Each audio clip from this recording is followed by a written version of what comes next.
로마서 16장 17절에서부터 22절까지 바울이 전한 복음, 그걸 다시 정리해 줬죠.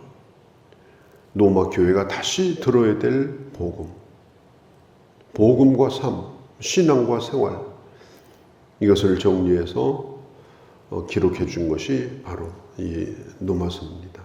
16장 마지막에는 많은 이름들이 나옵니다. 오늘 본문까지 합치게 되면 40명 이상의 사람들이 등장을 하게 되죠. 이 사람들에 대해서 아주 자세하게 얘기는 하지 않습니다.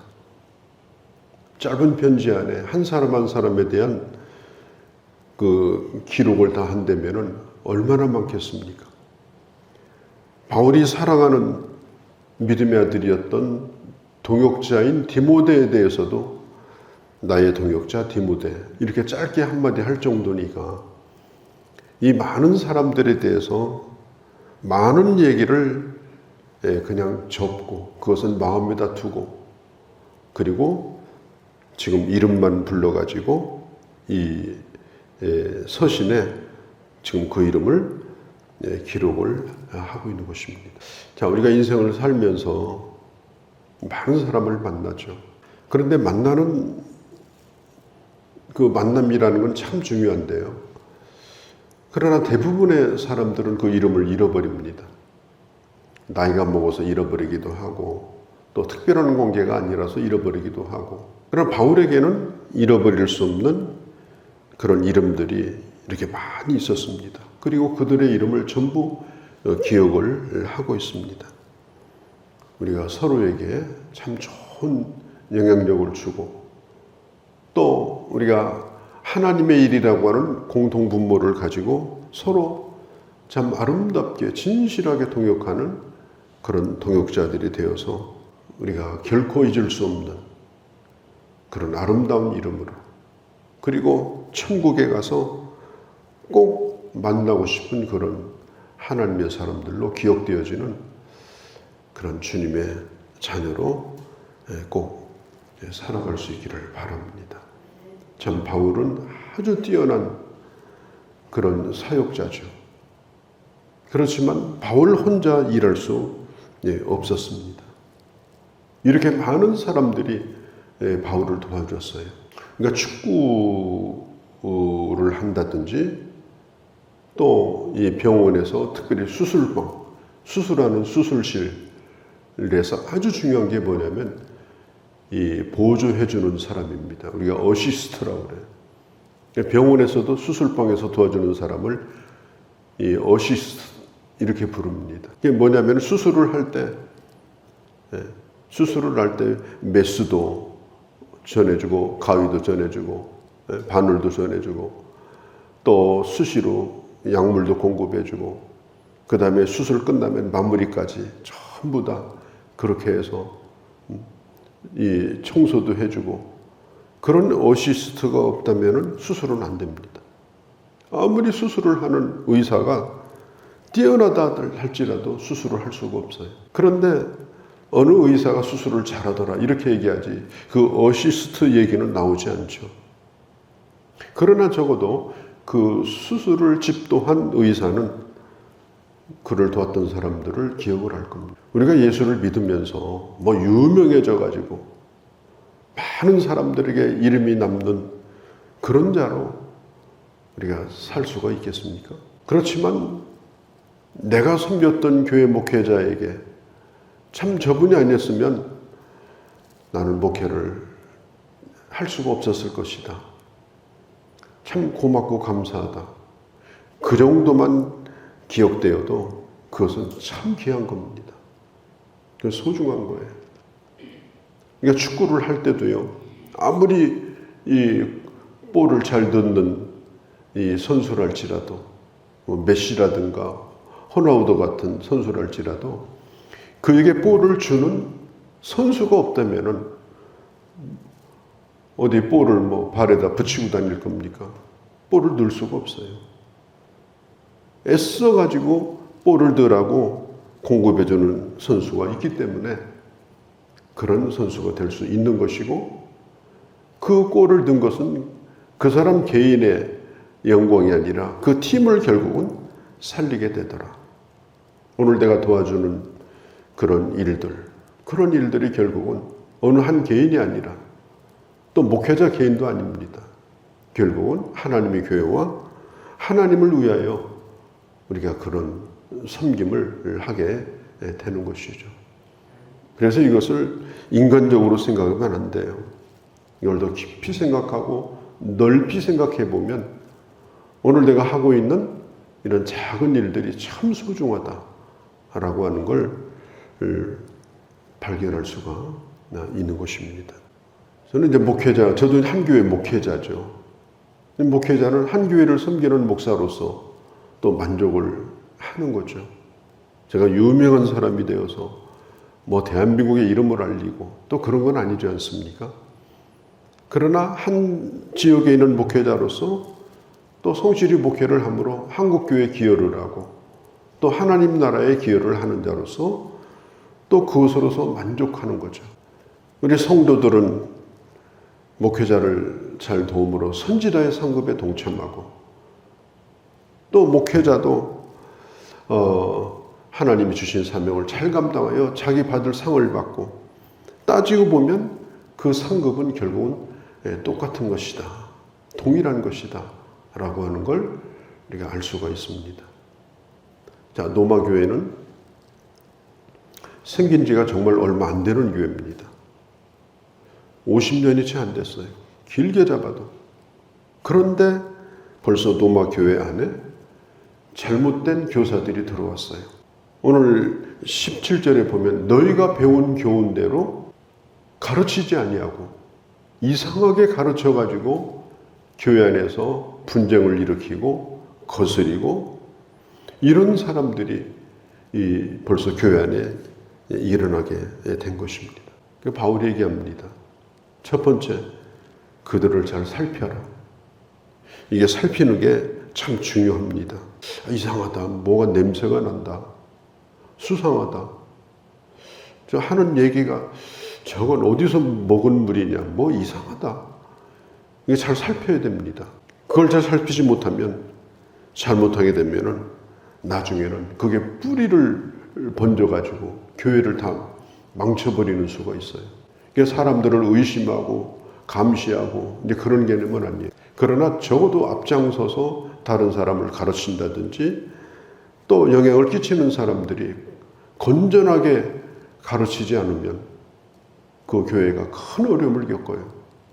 그래서 잘 살피라. 더 늦어지기 전에. 더 뿌리를 내리기 전에. 그래서 어떻게 하느냐. 17절에 그들에게서 떠나라. 그들을 상종도 하지 말라.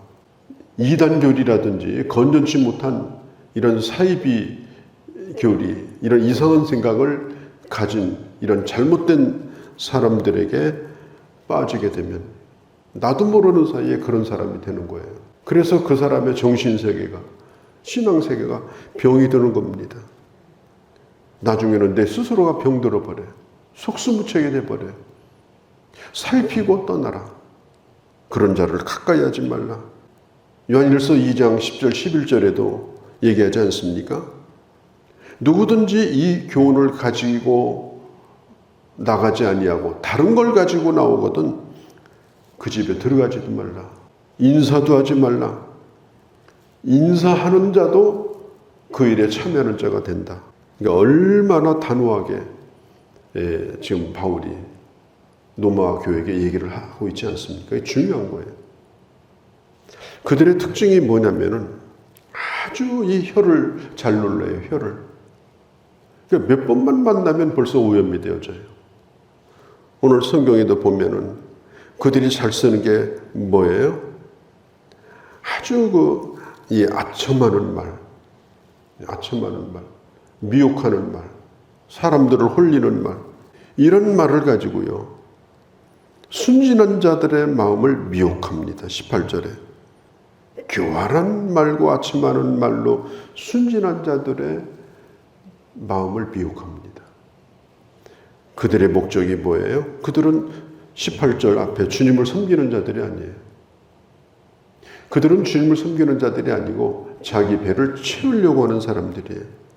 뭔가 자기 욕심을 채우기 위해서, 그걸 이용해가지고 자기 어떤 목적을 이루기 위해서 그렇게 하는 겁니다. 그게 바로 이 이단 사이비의 특징인 거예요. 오늘 18절 끝에 보면은 이렇게 말하죠. 순진한 자, 이렇게 말합니다. 순진한 자. 자, 순수한 것과 순진한 것. 우리는 믿음이 참 순수해야 됩니다. 그러나 이 이단과 사이비가 언제든지 들러붙을 수 있는 그런 약점을 가지고 있는 그런 순진한 자가 돼서는 안 됩니다. 오늘 성경에도 말하지 않습니까? 이 악한 것에는 미련하기를 원한다. 이 악한 것에는 가담도 하지 말고, 그런 얘기 듣지도 말고, 그런 자와 손도 잡지 말고, 아, 저 사람이 좀 이상한 사람이다. 그러면 가까이 할 필요가 없다는 거예요. 그리고 선한 데는 지혜롭고, 선한 일을 하는 데는 아주 분별력을 가지고 선한 일을 행하되, 악한 것에는 쏙지 말라. 이 사기를 치려고 하는 사람은요, 수단 방법을 가리지 않고 사기를 쳐요. 여러분, 이 사기 수법이 얼마나 대단한지 몰라요. 뭘 하나 잘못 누르면 인생이 날아가요. 인생이. 집 한 채가 날아가요. 그게 걸려들면 큰일 나는 거예요. 그런 일이 얼마나 많은지 모릅니다. 그래서 이 바울이 단호하게 얘기해요. 이 교활한 말, 아첨하는 말에 조심하고 순진한 자가 되지 말고 하나님의 진리를 분별하는 그런 지혜, 그 다음에 이 악에 대하여 관심을 갖지 말고, 길이 아니면 가지 말고, 그리고 하나님의 말씀의 길을 잘 걸어가는 그런 모습을 잃어버리지 말라. 왜냐하면 그들 뒤에는 뭐가 있느냐? 20절, 속히 사탄을 너희 발 아래에서 상하게 하시리라. 그 속에 사탄이 있는 거예요. 사람을 통해서 사탄이 역사해요. 그 사람이 아닌 거예요. 사탄이 앞잡이로. 사탄이 목적이 뭐예요? 속여가지고 내 영혼을 망치려고 하는 거예요. 그러니까 그런 것에 대해서 정말 주의하고 철저히 조심을 해야 된다 하는 것을 오늘 가르치고 있습니다. 또 한 가지는 이 더디오라고 하는 사람이 나와요. 22절에 이 편지를 기록하는 나 더디오. 이상하죠? 나 바울이라고 하면 이해가 되는데 나 더디오. 그러니까 이 편지를 누가 기록하고 있어요? 더디오가 기록하고 있어요. 그러니까 더디오가 기록하면서 뭐라고 얘기하는가 하면, 나도 한마디 좀 쓰겠습니다. 나 더디오도 무난합니다. 이렇게 한 줄을 넣은 거예요. 그러니까 사도 바울이 워낙 눈이 나빠가지고, 바울이 글을 모르는 그런 사람은 아니고, 이 글을 쓸 수가 없었어요. 눈이 너무 나빠가지고. 그 다음에 몸도 좋지 않고. 그래서 이 바울이 쭉 얘기를 해주면 더디오가 그것을 편지 형식으로 적습니다. 그러니까 이게 불러주는 사람하고 적는 사람이 이 손발이 잘 맞아야 돼요. 그러니까 더디오는 이런 면에서 아주 뛰어난 은사를 가지고 있어요. 뛰어난 은사. 그래서 로마서가 더디오에 의하여 기록이 되었는데, 바울의 말을 받아서, 성령의 감동으로 말하고 있는 바울의 말을 받아서 이 더디오가 이걸 기록했다는 걸 알 수가 있습니다. 그래서 나 더디오도 무난합니다. 이것을 적고 있는 나 더디오, 이렇게 말해요. 그러니까 하나님의 일이라고 하는 것은 아주 다양하게 쓰임받는 거예요. 다양하게. 이런 사람은 이렇게, 저런 사람은 저렇게, 보이지 않는 곳에서 또 보이는 곳에서. 또 더디오 같은 사람은 이 바울의 마음까지 다 살펴서 바울이 하는 얘기를 아주 매끄럽게, 그 다음에 정확하게 그렇게 전달을 하는 이런 사람도 여기에 등장을 하고 있죠. 참 이걸 보면은 이 하나님의 일은 정말 다양한 사람에 의해서 이루어진다. 어떤 특정한 사람이 아니고 그 사람들의 모든 은사들이 다 사용되어서 주의 일이 이루어진다.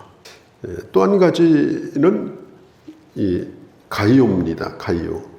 23절에 보면 온 교회를 돌보아주는 가이오. 아주 특별히 이렇게 말해요. 온 교회를 돌보아주는 가이오. 이 가이오는 교회의 살림꾼이에요. 그러니까 교회의 모든 전반적인 일, 그러니까 자기 집을 제공도 하고, 그 다음에 자기 집에 드나드는 모든 사람을 먹이고, 재워주고, 손님들이나 여행하는 사람들까지 전부 포함해서, 또 예배드리러 오는 사람들도 다 섬기고, 그 일을 누가 했느냐? 이 가이오라는 사람이 한 거예요. 이 사람은 살림꾼입니다. 이 교회에는 이런 사람들이 필요해요. 자기 집처럼 이 교회의 살림을 잘 꾸려나가는 거. 크고 작은 일들, 뭐 참 굳은 일들. 그런 일들은 대부분 사람들은 별 관심도 없고 또 모르고 지나가잖아요. 그래도 그런 것들을 항상 돌아보는. 아무리 큰 교회도요. 이런 교회 살림꾼 한 10명만 있으면 걱정이 없습니다. 10명 정도만 있으면 이 교회 일을 거뜬히 할 수가 있어요. 왜냐하면 교회는 늘 일들이 많기 때문에 또 그런 일이 눈에 띄어야 돼요. 눈에 띄어야 돼요. 그래서 날 좋은 날은 교회에 뭐 해야 되나? 날 굳은 날은 뭐 해야 되나? 날 좋은 날은 하다 못해서 볕에다 못알아 좀 갖다 말리고, 날 굳은 날은 어디 좀 더러운 데가 없나 그리고 좀 돌아보고. 그런 사람이 있어야 이 교회가 되어져요. 이게 앞에 나서는 일은 아닙니다. 그렇지만 이런 가이오 같은 이런 훌륭한 돌아보는 자, 이런 살림꾼, 이런 사람도 참 필요하다.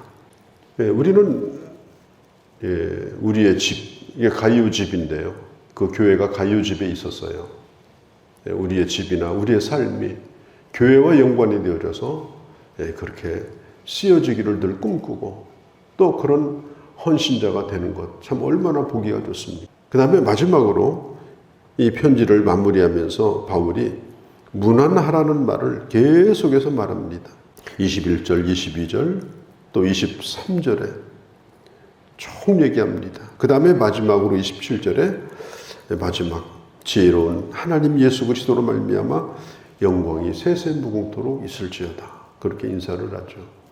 이 사랑의 무난의 인사, 무난 인사가 참 중요해요. 저는 이 말씀을 묵상하면서 난 우리 성도들이 적어도 하루에 한 번 정도는 누군가와 통화를 해서 성도들과 사랑의 인사를 나누면 좋겠다.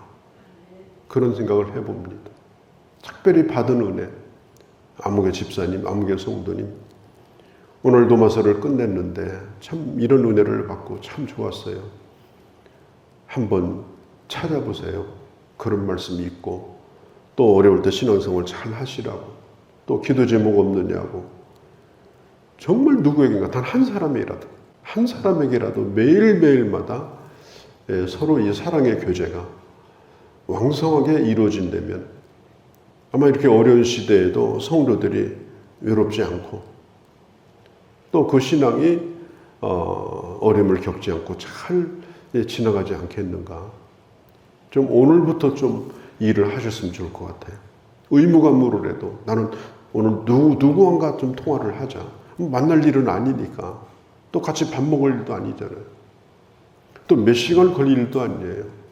뭐 짧게 몇 초 걸릴 수도 있고 길어야 몇 분 걸리는 일인데 꼭 챙겨가지고 아예 계획을 짜서 이 사랑의 인사를 좀 나누면 좋겠다.